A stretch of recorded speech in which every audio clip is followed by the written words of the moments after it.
Hello my dear friends, कैसे हैं। आज के वीडियो में लेकर आए हैं क्लास 10th के स्टूडेंट्स के लिए विषय विज्ञान का 2024 का मॉडल पेपर। ये पेपर माध्यमिक शिक्षा बोर्ड द्वारा जारी किया हुआ मॉडल पेपर है। पूरे पेपर को इस वीडियो में आज सॉल्व करेंगे, सारे प्रश्नों के उत्तर देखेंगे। आइए, परीक्षा के अंदर समय मिलेगा 3 घंटे 15 मिनट। पूर्णांक रहेगा 80 अंक का। परीक्षार्थियों के लिए सामान्य निर्देश इस प्रकार रहेंगे। पहला निर्देश रहेगा, परीक्षार्थी सर्वप्रथम अपने प्रश्न पत्र पर नामांक अनिवार्यतः लिखे। जो पेपर मिलेगा उस पर अपना रोल नंबर लिखना है। दूसरा निर्देश है, सभी प्रश्न हल करने अनिवार्य हैं। तीसरा, प्रत्येक प्रश्न का उत्तर दी गई उत्तर पुस्तिका में ही लिखें। दोस्तों, एक प्रश्न पत्र मिलेगा जिसमें प्रश्न दिए हुए होंगे, उनके उत्तर एक अलग से उत्तर पुस्तिका दी जाएगी, वहाँ पर उन सारे प्रश्नों के उत्तर आपको लिखने हैं। चौथा निर्देश है, जिन प्रश्नों में आंतरिक खंड हैं उन सभी के उत्तर एक साथ लिखें। जैसे किसी प्रश्न में 10 प्रश्न हैं, उन सभी के उत्तर नंबर लगा के प्रश्न संख्या 1, इस तरह से उसके आंतरिक खंड के जो प्रश्न हैं कै खे गे घे या 1 2 3 4 5 6 7 8 9 10, उन सभी के उत्तर एक जगह पर ही लिखने हैं, अलग अलग नहीं लिखने। पांचवा निर्देश है, प्रश्न का उत्तर लिखने से पूर्व प्रश्न का क्रमांक अवश्य लिखें। प्रश्न का उत्तर लिखेंगे तो वहाँ पर नंबर डालेंगे कि इस प्रश्न का ये उत्तर है, नहीं तो एग्जामिनर आपके उत्तर को चेक नहीं कर पाएगा और आपको नंबर नहीं मिलेंगे। खंड ए के अंदर हैं बहुविकल्पी प्रश्न। पहला प्रश्न है जिसके अंदर 15 बहुविकल्पीय प्रश्न हैं। 4 उत्तर दिए हुए हैं प्रत्येक प्रश्न में, उनमें से एक उत्तर सही है। उस उत्तर का प्रथम क्रमाक्षर अपनी उत्तर पुस्तिका में लिखना है। इस वीडियो के अंदर इन सभी प्रश्नों के उत्तर दिए हुए हैं, आप देखते जाइए। पहले प्रश्न का पहला, संकुचन के समय हृदय के अंदर रक्त के पश्च प्रवाह को रोकता है। 4 उत्तर दिए हुए हैं। 1 अंक का प्रश्न है। ए वाल्व, ब निलय की दीवार, से आलिंद की दीवार, द उपरोक्त सभी। दूसरा प्रश्न है, एक न्यूरॉन में विद्युतीय संकेतों का रासायनिक संकेतों में परिवर्तन कहाँ पर होता है। ए कोशिका काय में, ब तंत्रिकाक्ष पर, से ध्रुमाशय पर या द कोशिका द्रव्य में। तीसरा प्रश्न है, मानव में मस्तिष्क का कार्य है। ए सोचना, ब संतुलन बनाना, से हृदय स्पंदन या द उपरोक्त सभी। पहले प्रश्न का चौथा प्रश्न है, RRYY जीनी संरचना का बाह्य लक्षण होगा। 4 उत्तर दे रखे हैं। ए गोल हरा, ब झुर्रीदार पीला, से गोल पीला, द झुर्रीदार हरा। 5वां प्रश्न है, आपतन कोण I का मान होता है। ए परावर्तन कोण से ज़्यादा, ब परावर्तन कोण के समान, से परावर्तन कोण से कम या द उपरोक्त सभी। दोस्तों, सभी प्रश्नों के उत्तर इस वीडियो के अंदर हैं। 15 प्रश्नों के उत्तर पूरे एक साथ उत्तर तालिका बनाकर दिए हुए हैं। छठा है, बाह्य आघातों से आँख की सुरक्षा करता है। ए कॉर्निया, ब परितारिका, से रक्तक पटल या द श्वेत पटल। पहले प्रश्न का 7वां है, यदि किसी परिपथ में 1 कूलाम आवेश को प्रवाहित करने में 1 जूल कार्य करना पड़ता है, तब 2 बिंदुओं के बीच विभवांतर होगा। ए 1 वोल्ट, ब 2 वोल्ट, से 3 वोल्ट, द 4 वोल्ट। 7वां प्रश्न, चालक तार का प्रतिरोध निम्न में से किस पर निर्भर नहीं करता है। ए चालक तार की लंबाई पर, ब अनुप्रस्थ काट के क्षेत्रफल पर, से उपर्युक्त दोनों पर या द उपर्युक्त में से कोई नहीं। प्रश्न संख्या 9, वातावरण में लोहे के ऊपर भूरी परत चढ़ने की प्रक्रिया है। ए अपचयन, ब संक्षारण, स विकृत कंदिता या द द्विविस्थापन। 10वां है पहले प्रश्न का 2CH3COOH प्लस Na2CO3, इससे क्या बन रहा है A plus H2O plus CO2। उपरोक्त अभिक्रिया में यौगिक A है। एक रासायनिक अभिक्रिया दे रखी है, इसके अंदर एक यौगिक का निर्माण हो रहा है। इस यौगिक का आपको नाम बताना है। 4 उत्तर दिए हुए हैं, 4 में से एक उत्तर सही है। ए CH3COO, ब 2CH3COONA, से C2H5OH, द CaCO3। पहले प्रश्न का 11वां है धातुएं संयोजकता कोश से इलेक्ट्रॉन त्याग कर किसका निर्माण करती हैं? ए ऋणायन का, ब धनायन, से धन आयन एवं ऋण आयन दोनों का, या द किसी भी एक का निर्माण कर सकती हैं। पहले प्रश्न का 12वां O3 किसका रासायनिक प्रतीक है? ए ऑक्सीजन, ब ऑक्साइड, से ओजोन, द ऑर्गन। पहले प्रश्न का 13वां है दांतों का दंत क्षय pH मान कितना होने पर शुरू होता है? ए 5.5 से कम होने पर, ब 6.5 से कम होने पर, से 7.5 से कम होने पर, या द 8.5 से कम होने पर। पहले प्रश्न का 14वां प्रश्न है पुष्प में नर जनन भाग का नाम क्या होता है? ए अंडाशय, ब वर्तिकाग्र, से पुंकेसर, या द बाह्यदल। पहले प्रश्न का 15वां और अंतिम प्रश्न है विद्युत चुंबक बनाया जाता है। ए कठोर लोहे का, ब नर्म लोहे का, से किसी भी प्रकार के लोहे का बनाया जा सकता है, या द नर्म एवं कठोर दोनों ही प्रकार के लोहे से नहीं बनाया जा सकता है। दोस्तों अब समय है इन 15 प्रश्नों के उत्तर देखने का और ये भी देखने का कि प्रश्नों के उत्तर किस तरह से आपको उत्तर पुस्तिका में लिखने हैं। दोस्तों इस प्रकार से उत्तर पुस्तिका में आपको प्रश्नों के उत्तर लिखने हैं। ये आंतरिक खंड के प्रश्न कहलाते हैं। जैसे पहले प्रश्न में 15 जो प्रश्न हैं ये आंतरिक खंड के प्रश्न हो गए। इनको एक ही जगह पर उत्तर लिखना है, अलग अलग जगह पर, टुकड़े में नहीं लिखना। जैसे पहले प्रश्न के 5 प्रश्नों के उत्तर अलग लिख दिए, फिर आगे दूसरा प्रश्न के उत्तर दे दिया, फिर तीसरे का दे दिया, फिर पहले प्रश्न के, फिर बाकी के प्रश्नों के उत्तर दिए। इस तरह नहीं, सब कहीं पर भी लिखें, दूसरे प्रश्न को पहले कर लें, तीसरे को कर लें, लेकिन जब भी किसी आंतरिक खंड के प्रश्न को करें उसके सारे के सारे प्रश्नों के उत्तर एक ही जगह पर, जैसे यहाँ आपको दिखाई दे रहा है वीडियो में, इस तरह से लिखने हैं। पहले प्रश्न के उत्तर हैं पहले का जो ए सही है, दूसरे का ब, तीसरे का द, चौथे का से, पाँचवें का ब, छठे का द, सातवें का ए, आठवें का द, 9वें प्रश्न का ब, 10वें का ब, 11वें का ब, 12वें प्रश्न का से, 13वें प्रश्न का ए और 14वें का से, 15वें का ब सही है। दूसरा प्रश्न है रिक्त स्थानों की पूर्ति कीजिए। पहला है दूसरे में लार में पाए जाने वाले एंजाइम को लारिये रिक्त स्थान कहते हैं। दूसरा प्रश्न प्रकृति में सबसे अधिक क्रियाशील तत्व रिक्त स्थान है। तीसरा मादा में अंडाशय की संख्या रिक्त स्थान जोड़ी होती है। चौथा नल के जल का pH मान रिक्त स्थान होता है।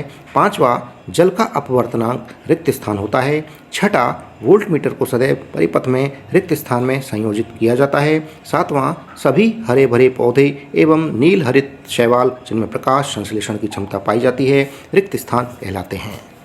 दूसरे प्रश्न के सभी प्रश्नों के उत्तर इस तरह लिख दिए हैं। दूसरे का पहला आएगा एमिलेस, दूसरे प्रश्न का उत्तर है फ्लोरीन, तीसरे का है 1, दूसरे प्रश्न के चौथे प्रश्न का उत्तर है 6.5 से 8.5, पाँचवा 1.33, छठा पार्श्व क्रम, सातवें का उत्तर है स्वपोषी। प्रश्न संख्या 3 अति लघुत्रात्मक प्रश्न। प्रश्नों का उत्तर एक शब्द या एक पंक्ति में लिखिए। तीसरे में 10 प्रश्न हैं 1-1 अंक के। पहला दही में उपस्थित अम्ल का रासायनिक नाम लिखिए। दूसरा प्रश्न है निम्नलिखित तत्वों के युग्मों के संयोजन से बनने वाले स्थिर द्विआधारी यौगिक के सूत्र दीजिए। Mg और Cl2 ये तत्व हैं दो, इनके युग्म से, इनकी क्रिया से जो संयोजन होगा उनमें बनने वाले स्थिर द्विआधारी यौगिकों के सूत्र देने हैं। तीसरा है हीरा विद्युत का चालन नहीं करता है, क्यों? चौथा, कार्बन का परमाणु क्रमांक कितना होता है? पांचवा, तंत्रिका तंत्र की रचनात्मक एवं क्रियात्मक इकाई क्या है? तीसरे का छठा है प्लाज्मोडियम में जनन किस विधि के द्वारा होता है? सातवां, वक्रता, त्रिज्या और फोकस दूरी में क्या संबंध होता है? आठवां है मुख्य अक्ष को परिभाषित कीजिए। नौवां प्रश्न है क्या कारण है कि चुंबकीय क्षेत्र रेखाएं एक दूसरे को प्रतिच्छिद नहीं करती हैं? 10वां है पर्यावरण में विघटन करने वाले जीवों की भूमिका लिखो।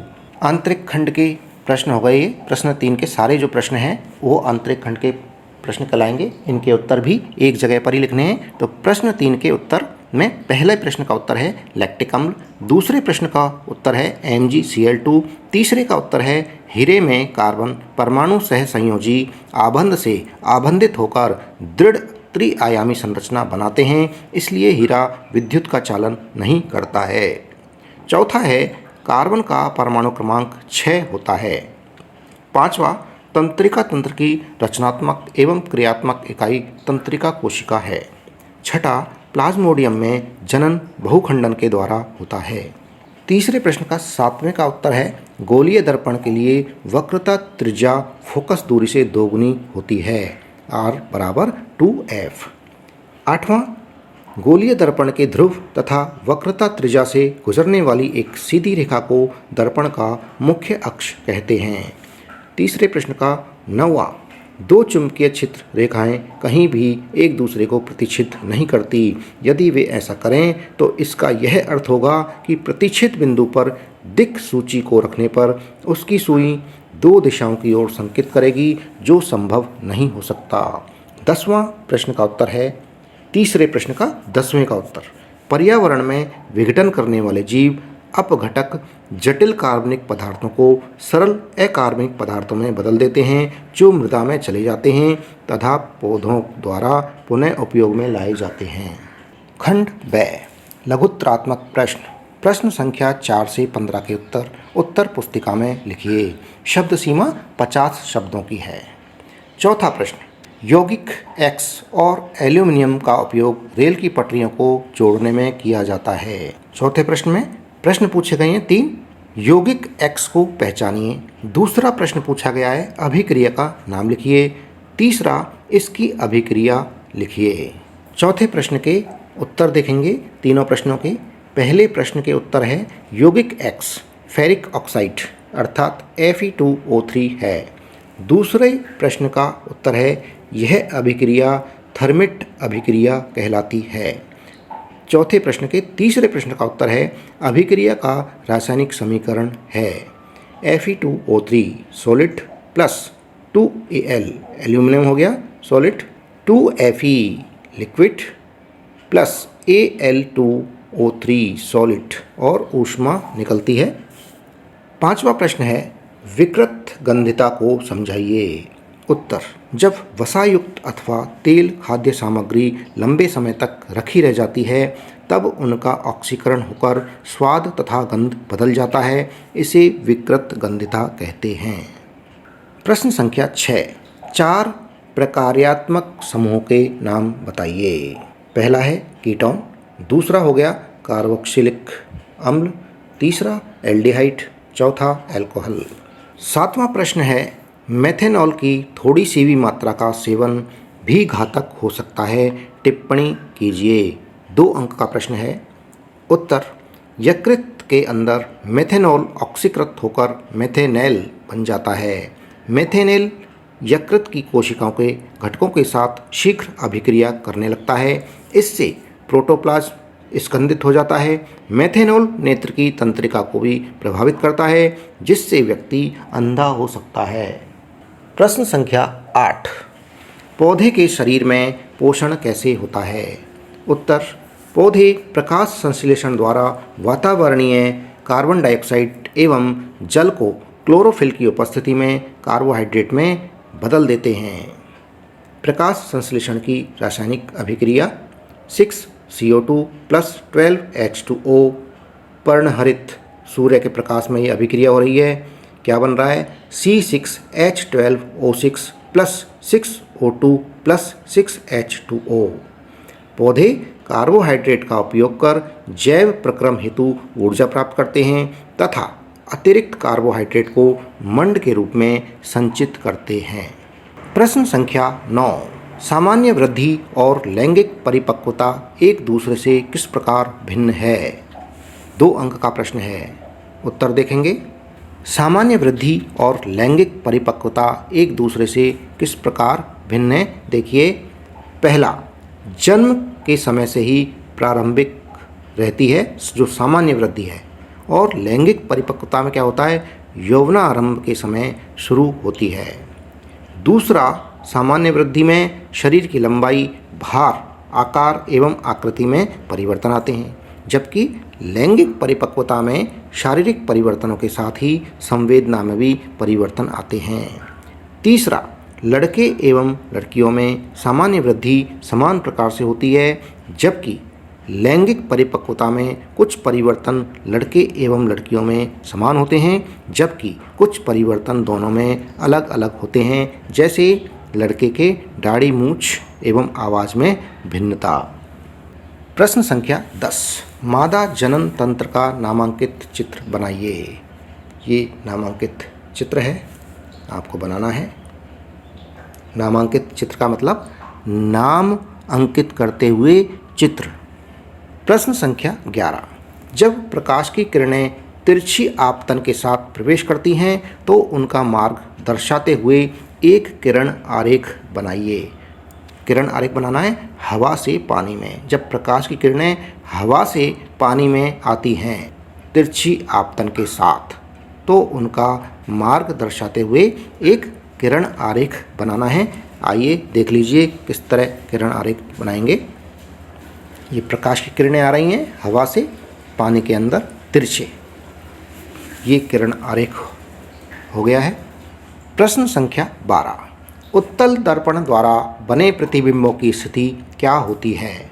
उत्तल दर्पण में बने प्रतिबिंब की स्थिति वस्तु की स्थिति अनंत पर बनती है।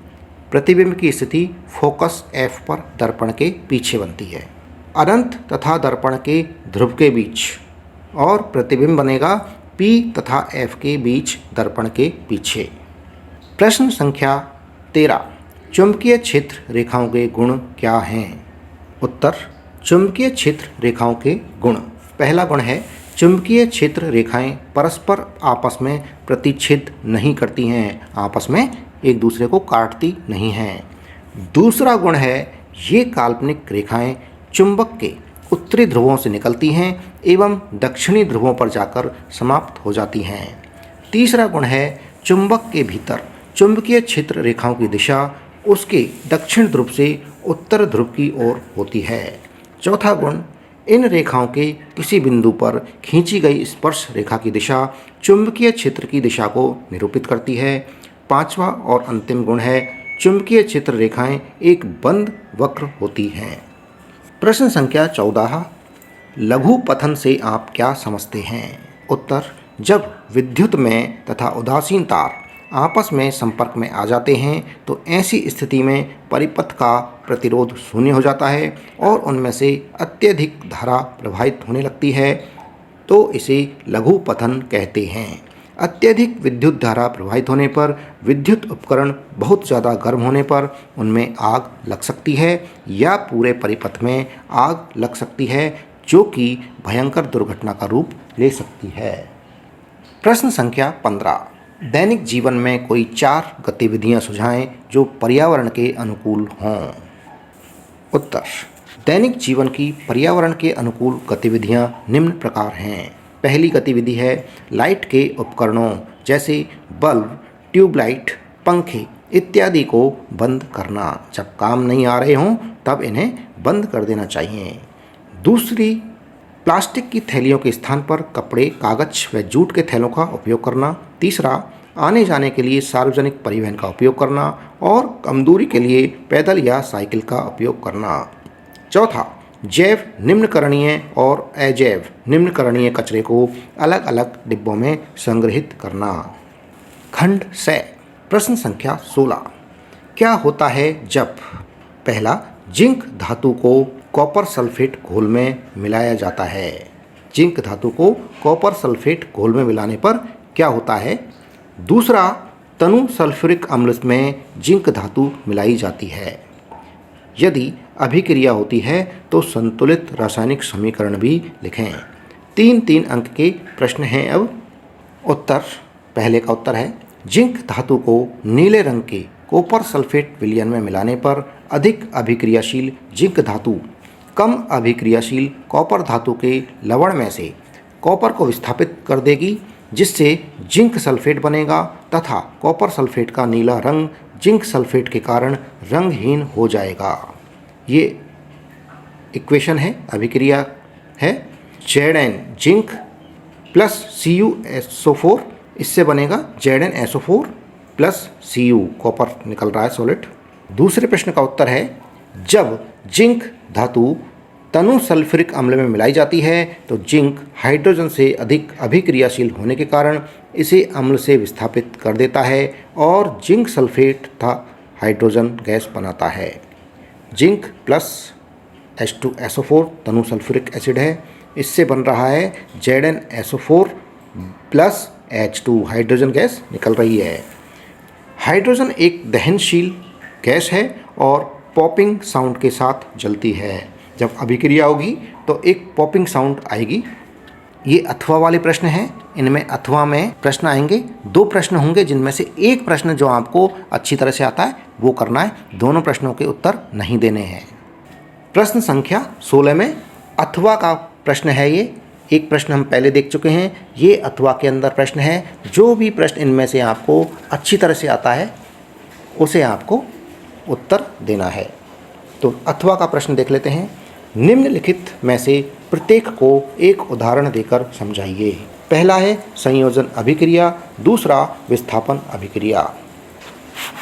16वें प्रश्न का पहले का उत्तर देखेंगे, संयोजन अभिक्रिया।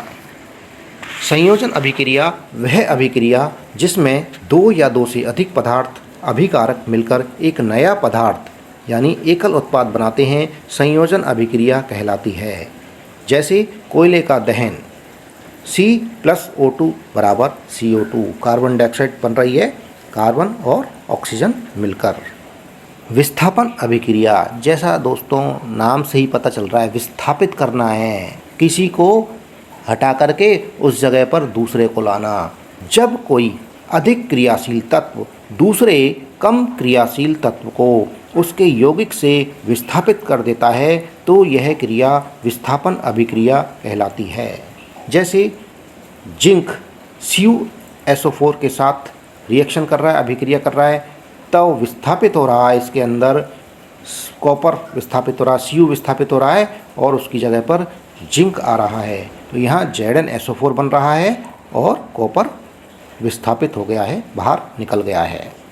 17वां प्रश्न है, पादप हार्मोन से आप क्या समझते हैं? किन्हीं 2 पादप हार्मोन के नाम एवं एक एक कार्य लिखिए। उत्तर, पादप हार्मोन यानी पाइथो हार्मोन्स पौधों में उत्पन्न विशेष प्रकार के रासायनिक पदार्थ जो पौधों की वृद्धि, विकास एवं अनुक्रियाओं को नियमन करते हैं, पादप हार्मोन कहलाते हैं। इन्हें वृद्धि नियामक, ग्रोथ रेगुलेटर्स भी कहते हैं। पादप हार्मोन्स के नाम और कार्य निम्न प्रकार से हैं। पहला, ऑक्सिन हार्मोन, यह वृद्धि हार्मोन है जो कोशिकाओं की लंबाई में वृद्धि में सहायक होता है। दूसरा, जिब्रेलिन हार्मोन, यह भी वृद्धि हार्मोन है, यह तनों की लंबाई में वृद्धि करता है। 17वें प्रश्न का अथवा वाला प्रश्न है। एक प्रश्न 17वें में हम देख चुके हैं, ये दूसरा प्रश्न है अथवा के अंदर। अथवा के अंदर 2 प्रश्न हैं, इनमें से सिर्फ एक प्रश्न को ही हल करना है। मानव में अग्र मस्तिष्क के विभिन्न भागों के नाम एवं कार्य लिखिए। 3 अंक के ये प्रश्न हैं। उत्तर, अग्र मस्तिष्क के निम्न भाग हैं। पहला भाग है प्रेमस्तिष्क, यह शरीर के मोटर की गतिविधि को नियंत्रित और प्रेरित करता है, जो कि शरीर की गतिविधि के लिए महत्वपूर्ण है। दूसरा, डाइएनसेफेलॉन, यह तंत्रिका तंत्र से संकेत प्राप्त करता है और संकेतों की व्याख्या करता है। प्रश्न संख्या 18, मेंडल के द्विसंकर के नियम को समझाइए। 3 अंक का प्रश्न है। उत्तर, 2 विकल्पी जोड़ों अर्थात 2 अलग अलग लक्षणों की वंशागति के अध्ययन हेतु मेंडल ने द्विसंकर संकरण प्रयोग किए। इस प्रयोग में मेंडल ने 2 लक्षणों बीज का रंग व बीज की आकृति का चयन करके उनके प्रभावी गोल पीले बीज एवं अप्रभावी झुर्रीदार हरे बीज जनकों के मध्य क्रॉस करवाया, जिससे प्राप्त F1 पीढ़ी के पौधों में केवल प्रभावी लक्षण प्रकट हुए। F1 पीढ़ी के पौधों में स्वपरागण से प्राप्त F2 पीढ़ी के पौधों में लक्षणों के परीक्षण से ज्ञात हुआ कि इस पीढ़ी के कुछ पौधे लक्षणों के जनकीय संयोजन गोल पीले बीज व झुर्रीदार हरे बीज एवं कुछ पौधे अजनकीय संयोजन गोल हरे बीज व झुर्रीदार पीले बीज प्रकट करते हैं। अथवा के अंदर 18वां प्रश्न, मेंडल द्वारा प्रतिपादित पृथक्करण के नियम को समझाइए। 3 अंक का प्रश्न है। अथवा में 2 प्रश्न हैं, उनमें से सिर्फ एक प्रश्न का उत्तर देना है दोस्तों। उत्तर, पृथक्करण का नियम। इस नियम के अनुसार जब 2 विपरीत लक्षणों वाली शुद्ध नस्ल के एक ही जाति के 2 पौधे या जनकों के बीच संकरण करवाया जाता है तो उसकी F1 पीढ़ी में संकर पौधे प्राप्त होते हैं और सिर्फ प्रभावी लक्षण को ही प्रकट करते हैं, किंतु इनकी दूसरी पीढ़ी F2 के पौधों में परस्पर विपरीत लक्षणों का एक निश्चित अनुपात 1:2:1 में पृथक्करण हो जाता है, क्योंकि प्रथम पीढ़ी के साथ साथ रहने पर भी गुणों का आपस में मिश्रण नहीं होता है और युग्मक निर्माण के समय गुण पृथक हो जाते हैं और युग्मकों की शुद्धता बनी रहती है, इसलिए इसे युग्मकों की शुद्धता का नियम भी कहते हैं। यह नियम एक संकर संकरण के परिणामों पर आधारित है। प्रश्न संख्या 19, 3 अंक का प्रश्न है। इसमें 2 प्रश्न हैं। पहला, स्वच्छ आकाश का रंग नीला क्यों दिखाई देता है? दूसरा प्रश्न है, हमें वर्षा के बाद ही आकाश में इंद्रधनुष क्यों दिखाई देता है? उत्तर, पहले प्रश्न का, वायुमंडल में वायु के अणु तथा अन्य सूक्ष्म कणों का साइज दृश्य प्रकाश की तरंग दैर्ध्य के प्रकाश की अपेक्षा नीले रंग की और कम दैर्ध्य के प्रकाश को प्रकीर्णित करने में अधिक प्रभावी है। लाल रंग के प्रकाश की तरंग दैर्ध्य नीले प्रकाश की अपेक्षा लगभग 1.8 गुनी होती है। अतः जब सूर्य का प्रकाश वायुमंडल से गुजरता है, वायु के सूक्ष्म कण लाल रंग की अपेक्षा नीले रंग छोटी तरंग दैर्ध्य को अधिक प्रबलता से प्रकीर्ण करते हैं। प्रकीर्णित हुआ यह नीला प्रकाश हमारे नेत्रों में प्रवेश करता है, इसलिए स्वच्छ आकाश का रंग नीला दिखाई देता है। दूसरे का उत्तर है, इंद्रधनुष वर्षा के बाद ही दिखाई देता है, क्योंकि वर्षा जल की सूक्ष्म बूंदें छोटे प्रिज्मों की भांति कार्य करती हैं। सूर्य के आपतित प्रकाश को ये बूंदें अपवर्तित तथा विक्षेपित करती हैं, तत्पश्चात इसे आंतरिक परावर्तित करती हैं। अंततः जल से बूंद से निकलते समय प्रकाश को पुनः अपवर्तित करती हैं। प्रकाश के इस परिक्षेपण तथा आंतरिक परावर्तन के कारण इंद्रधनुष दिखाई देता है। 19वें प्रश्न का अथवा वाला प्रश्न, टिंडल प्रभाव किसे कहते हैं? दूसरा है, तारे टिमटिमाते क्यों प्रतीत होते हैं? पहले प्रश्न का उत्तर देखेंगे। 19वें प्रश्न का पहले प्रश्न का उत्तर, टिंडल प्रभाव पृथ्वी का वायुमंडल सूक्ष्म कणों का एक विषमांगी मिश्रण है। इन कणों में धुआं, जल की सूक्ष्म बूंदें, धूल के निलंबित कण तथा वायु के अणु सम्मिलित होते हैं। जब कोई प्रकाश किरण पुंज ऐसे महीन कणों से टकराता है तो उस किरण पुंज का मार्ग दिखाई देने लगता है। इन कणों से विसरित प्रकाश परावर्तित होकर हमारे पास पहुंचता है। कॉलाइडी कणों द्वारा प्रकाश के प्रकीर्णन को टिंडल प्रभाव कहते हैं। दूसरा, तारों का टिमटिमाना।